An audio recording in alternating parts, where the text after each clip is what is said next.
Welcome children. आज की worksheet number 69 जीव जनन कैसे करते हैं। आज इस वर्कशीट में हम यौन संचरित या STD सेक्सुअली ट्रांसमिटेड डिसीजेस के बारे में, बीमारियों के बारे में जानेंगे और इसके साथ साथ यह भी जानेंगे कि जब एक अंडा निषेचित नहीं होता तो उसका क्या होता है। यदि अंडे को निषेचित नहीं किया जाता है तो यह लगभग 1 दिन तक जीवित रहता है। कितने दिन तक? 1 दिन तक यह अंडा जीवित रहता है। चूँकि अंडाशय हर महीने एक अंडाणु उत्पन्न करता है, निषेचित अंडाणु प्राप्त करने के लिए गर्भाशय भी हर महीने खुद को तैयार करता है। तो अगर अंडे का निषेचन हो जाता है तो क्या गर्भाशय क्या करता है? गर्भाशय अपने आप को उस निषेचित अंड को विकसित करने के लिए तैयार करता है। तैयार कैसे करता है बच्चों? भ्रूण को पोषण देने के लिए इसकी परत मोटी और स्पंजी हो जाती है। गर्भाशय की जो दीवार है वो मोटी और स्पंजी हो जाती हैं। यदि अंडे को निषेचित नहीं किया जाता, अगर अंडे का निषेचन नहीं होता, नर युग्मक और मादा युग्मक का संलयन नहीं होता, निषेचन प्रक्रिया नहीं होती, तो इस अस्तर की अब आवश्यकता नहीं रहती। तो क्या होता है इस अस्तर का लेयर का? अतः अस्तर धीरे धीरे टूट जाता है और योनि से रक्त और श्लेष्मा के रूप में बाहर निकल जाता है। यह क्या कहलाता है? यह चक्र हर 28 दिनों, लगभग 1 महीने में एक बार होता है, जिसे हम मासिक धर्म या रजोधर्म के रूप में जानते हैं। अब हम पढ़ेंगे यौन संचरित रोग। रोग कौन कौन से होते हैं? यौन संचरित रोग को हम कहते हैं सेक्सुअली ट्रांसमिटेड डिसीज। ये कौन सी बीमारियां हैं बच्चों? उचित देखभाल के बिना STD होने का खतरा होता है। यदि हम अपने जनन भागों की उचित देखभाल नहीं करेंगे तो क्या हो सकता है? हमें सेक्सुअली ट्रांसमिटेड या यौन संचरित रोग हो सकते हैं। नंबर 1 साध्य रोग, नंबर 2 असाध्य रोग। ये दोनों तरह के होते हैं। साध्य रोग वो होते हैं जिनका इलाज किया जा सकता है। असाध्य रोग वो होते हैं जो लाइलाज हैं, जिनका कोई इलाज होने के बाद नहीं होता। साध्य रोग कौन कौन से हैं? ये जीवाणु से होने के कारण होने वाले रोग हैं। क्या नाम है? नंबर 1 सिफिलिस नामक रोग और नंबर 2 गोनेरिया नामक रोग। कवक के कारण होने वाले मस से। ये तीनों रोग जो मस से हो जाते हैं, कवक के कारण, जीवाणु के कारण सिफिलिस या गोनोरिया जैसी बीमारियां जो हैं, ये कौन से रोग हैं? यौन संचरित रोग हैं। असाध्य रोग कौन सा है यौन संचरित? HIV क्या होता है? ये वायरस का नाम है, ह्यूमन इम्यूनो डेफिशिएंसी वायरस। क्या नाम है इसका बच्चों? Human immuno deficiency virus. इसके कारण कौन सा रोग हो जाता है? इसके कारण एड्स नामक बीमारी हो जाती है। AIDS। एड्स का फुल फॉर्म क्या है बच्चों? Acquired immuno deficiency syndrome. Acquired immuno deficiency syndrome. तो ये बीमारी असाध्य है क्योंकि होने के बाद इसका कोई इलाज नहीं है। इस बीमारी के दौरान शरीर की इम्यूनिटी या रोगों से लड़ने की क्षमता समाप्त हो जाती है और ना के बराबर हो जाती है।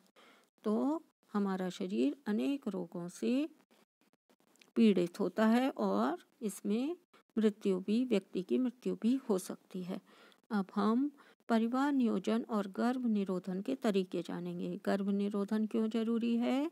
बढ़ती जनसंख्या को रोकने के लिए गर्भ निरोधन या गर्भ को परिवार नियोजन या परिवार को सीमित करने की ज़रूरत होती है। ये कौन कौन से तरीके हैं बच्चों? पहला है यांत्रिक बाधा यानी रुकावट। तो यांत्रिक रुकावट कैसे की जा सकती है? ये बीच में एक बाधा के माध्यम से शुक्राणु और अंडाणु के मिलने को रोकते हैं। इसके उदाहरण हैं जैसे कंडोम या योनि वॉल्ट। योनि में एक वॉल्ट लगा दिया जाता है, या फिर पुरुषों द्वारा यूज़ किया जाने वाला कंडोम। इससे क्या होता है, शुक्राणु और अंडाणु के मिलने में बाधा होती है और निषेचन होने से रुक जाता है।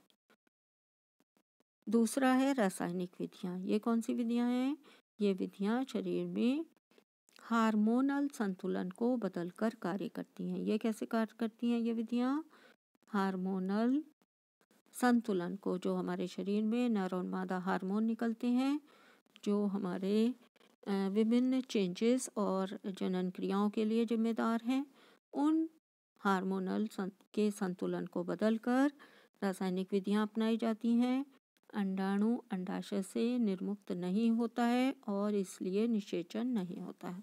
जब हार्मोन चेंज होते हैं तो अंडाणु का निर्मुक्त यानी निकलना अंडाशय से नहीं निकलता या नहीं बनता है और निषेचन प्रक्रिया नहीं होती है। इसके कारण क्या होता है?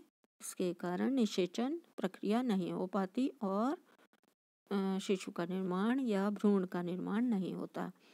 ये कैसे किया जाता है रासायनिक विधियों में? मौखिक गोलियां खाकर। इसके लिए पिल्स या गोलियां आती हैं, ओरल कंट्रासेप्टिक पिल्स। इन्हें हम मुंह से गोलियों की तरह खाते हैं या त्वचा के नीचे इंजेक्शन लेकर भी ये किया जाता है। हालांकि लंबे समय तक इस तरीके का सेवन करने से सेहत पर दुष्प्रभाव पड़ते हैं और हमारी सेहत खराब हो सकती है, जैसे कि आई पिल्स, सहेली और आई पिल्स यानी गोलियां, जो गोलियां खाई जाती हैं संतुलन को, हार्मोन के संतुलन को बदलने के लिए। इसके अलावा इंट्रायूट्राइन डिवाइस। तो इंट्रायूट्राइन डिवाइस कौन सी होती है? ये बिंदी है बच्चों। इंट्रायूट्राइन डिवाइस, इन उपकरणों को डॉक्टर द्वारा महिलाओं के शरीर के अंदर डाल दिया जाता है, जिससे अंडे के साथ शुक्राणु का मिलना बंद हो जाए, जैसे कि कॉपर टी। ये डॉक्टर द्वारा किया जाता है। महिलाओं के शरीर के अंदर लगाई जाती है कॉपर टी, जिससे कि अंडाणु और शुक्राणु का मिलन नहीं हो पाता, जिससे कि निषेचन प्रक्रिया नहीं हो जाती। उसके बाद है सर्जिकल तरीके। सर्जिकल यानी छोटा ऑपरेशन। इस प्रक्रिया में मामूली सर्जरी द्वारा युग्मक परिवहन को अवरुद्ध यानी रोकना। युग्मक यानी जो मेल और फीमेल गैमीट हैं, जो मेल नर युग्मक और मादा युग्मक होते हैं, उनके परिवहन को, उनके पहुंचने को, उनके मार्ग को अवरुद्ध कर दिया जाता है। पुरुषों में यदि शुक्र वाहिनी को काटकर बांध दिया जाए तो यह प्रक्रिया पुरुष नसबंदी कहलाती है, और महिलाओं में यदि अंडवाहिका को काटकर बांध दिया जाए तो यह प्रक्रिया महिला नसबंदी कहलाती है। इसमें क्या करते हैं बच्चों? इसमें अंडवाहिनी या शुक्रवाहिनी को काटकर अलग अलग बांध दिया जाता है। ये छोटी सी सर्जरी द्वारा संभव होता है। यहाँ पर जो चित्र दिखाया गया है बच्चों, उसमें क्या दिखाया गया है आपको? इस चित्र में अंडाशय में बनने वाले अंडाणु जो हैं किस तरह विभाजित होकर ब्लास्टुला में कन्वर्ट होते हैं, ये दिखाया गया है इस चित्र में। ये अंडाणु हैं, ये क्या है आपका? युग्मनज। युग्मनज जीवन की पहली कोशिका जो निषेचन के बाद बनती है।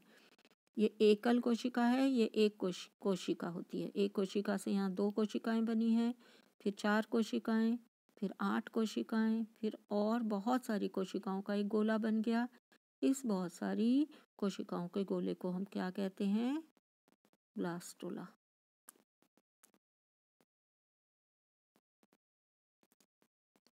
इसको हम ब्लास्टुला कहते हैं। तो ये ब्लास्टुला का निर्माण दिखाया गया है आपको। इसके अलावा आपको जनन स्वास्थ्य के बारे में भी पता होना चाहिए। जनन स्वास्थ्य का क्या मतलब है? जनन स्वास्थ्य का मतलब है, यह ध्यान दिया जाना चाहिए कि स्वच्छता और स्वस्थ यौन प्रथाओं को बनाए रखते हुए किसी व्यक्ति का प्रजनन स्वास्थ्य न केवल एक व्यक्ति के लिए बल्कि एक समृद्ध राष्ट्र के लिए भी आवश्यक है। तो एक व्यक्ति के लिए ही नहीं, यह एक समृद्ध राष्ट्र के लिए भी अति आवश्यक है कि इस बात पर ध्यान दिया जाना चाहिए स्वच्छता और स्वस्थ यौन प्रथाओं को बनाए रखना चाहिए। इसके अलावा प्रजनन का एक अन्य प्रमुख पहलू विशेष रूप से भारत जैसे देश के लिए जनसंख्या वृद्धि है।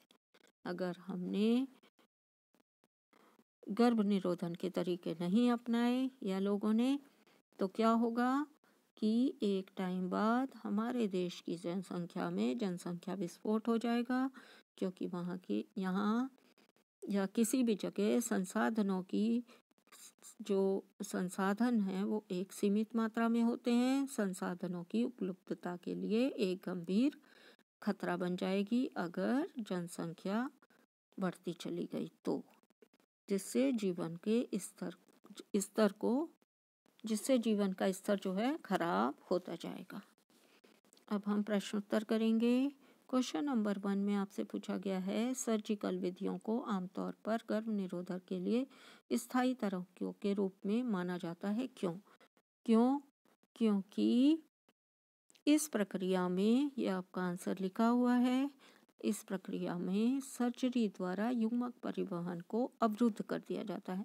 तो इसमें आगे गर्भधारण का कोई भी रास्ता नहीं बचता, क्योंकि सर्जरी द्वारा युग्मक परिवहन को अवरुद्ध कर दिया जाता है। पुरुषों में शुक्रवाहिनी को काटकर बांध दिया जाता है, जबकि महिलाओं में अंडवाहिका को काटकर बांध दिया जाता है। ये आपका क्या है, आंसर 1। क्वेश्चन नंबर 2 में आपसे पूछा गया है, भारत को एक मजबूत परिवार नियोजन कानून अपनाने की ज़रूरत है। क्या आप सहमत हैं? क्यों? तो बच्चों, इस क्वेश्चन का आंसर आपको अपने आप लिखना है।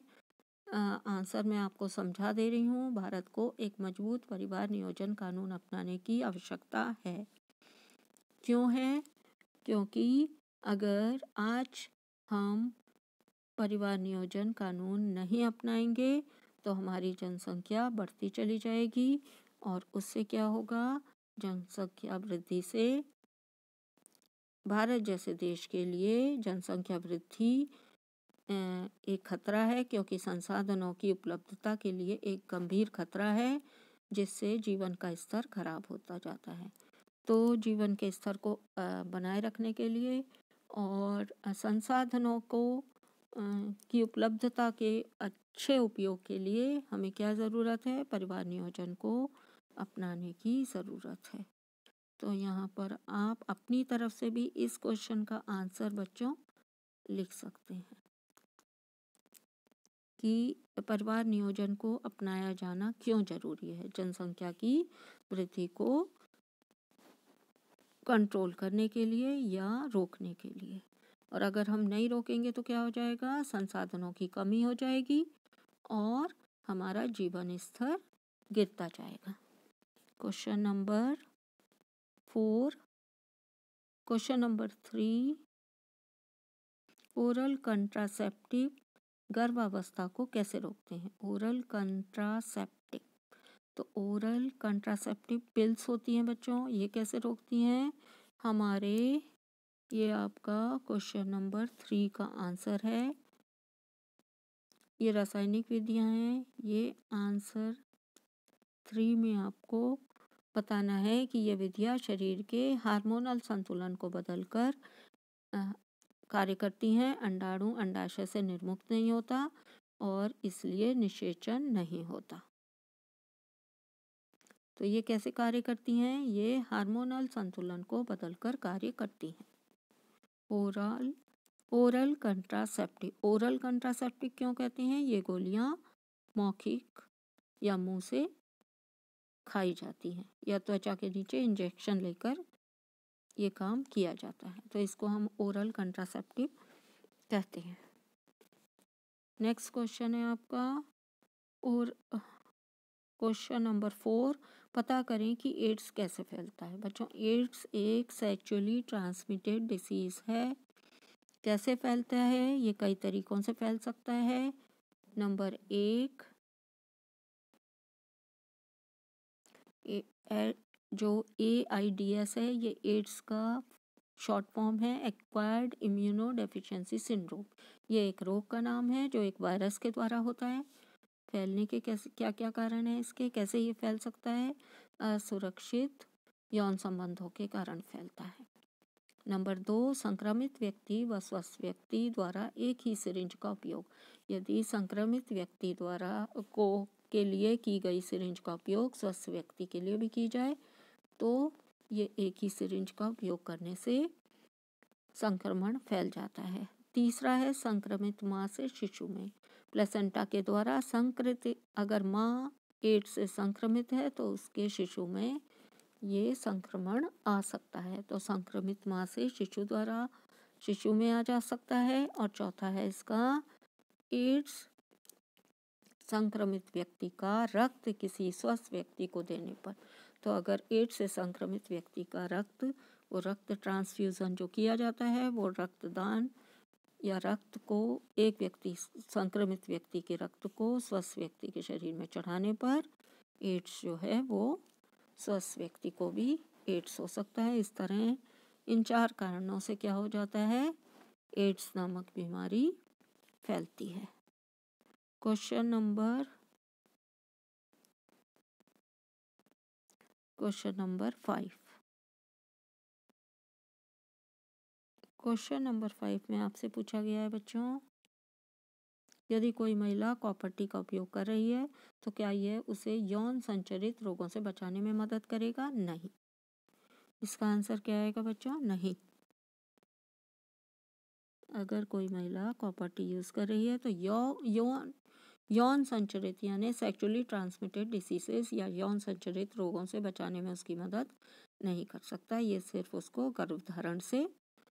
गर्भधारण को रोकने में सहायक होगा। क्वेश्चन नंबर 6, गर्भ निरोधक युक्तियां अपनाने के क्या कारण हो सकते हैं? तो इसके क्या कारण हो सकते हैं बच्चों? जनसंख्या वृद्धि को रोकना।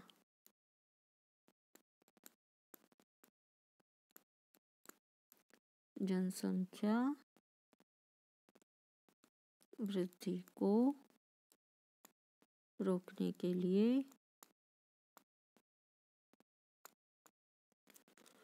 जनसंख्या वृद्धि को रोकना, गर्भ निरोधक युक्तियां अपनाकर हम जनसंख्या वृद्धि को रोक सकते हैं, या जनसंख्या वृद्धि को रोकने के लिए गर्भ निरोधक युक्तियों का अपनाना जरूरी है। Thanks for watching.